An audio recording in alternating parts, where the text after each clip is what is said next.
How do you trust the process? I almost fell. How to trust the process? Well, let's go ahead and clear the air. What is the process? But in order for the smoke to clear, the real question is this: do you even trust yourself? Let's start there, okay? You cannot trust your process if you don't even trust yourself. So if your answer was no, congratulations, pat yourself on the back. That's the first step, is acknowledgement. If you do not trust yourself, then of course you're not going to trust yourself to execute something that you want. You're not going to think it's possible because you don't even have a relationship with yourself. You're not even confident. And that's what we have to work on. So, with that being said, the second thing I need you to take in consideration is asking yourself what it is that you want.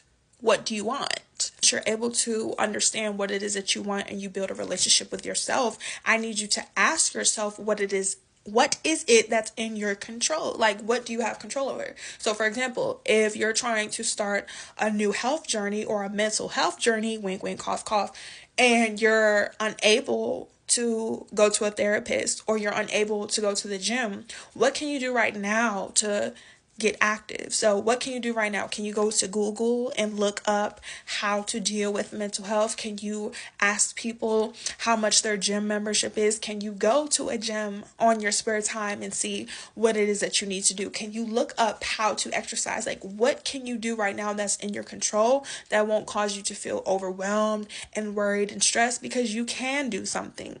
In 2024, we're not making excuses. You have to figure out what it is that you have control over, and you know what you have control over. You may not have everything that you want. You may not have the resources, the tools, and the finances, but there is something that you can do to start.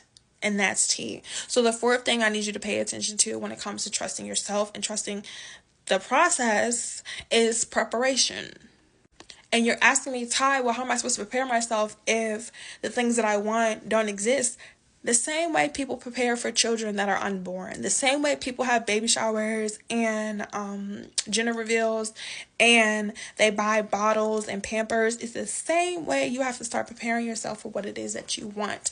When you have the confidence, you know what it is, what you want, and you know what's in your control, you could start making actions, you could start executing. So the last thing that you have to consider when it comes to trusting your process is dedication. Are you ready? Are you willing to show up for yourself when things are rough? Are you willing to build your foundation? Because it's not the goal.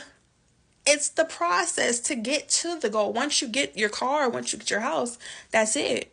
But what did you have to do in the meantime, in between time, to get to where you need to be? So once again, you guys know the deal. I'm running out of time. If you want today's full video, make sure you check to my YouTube at Ty Guidance 101, where I explain to you step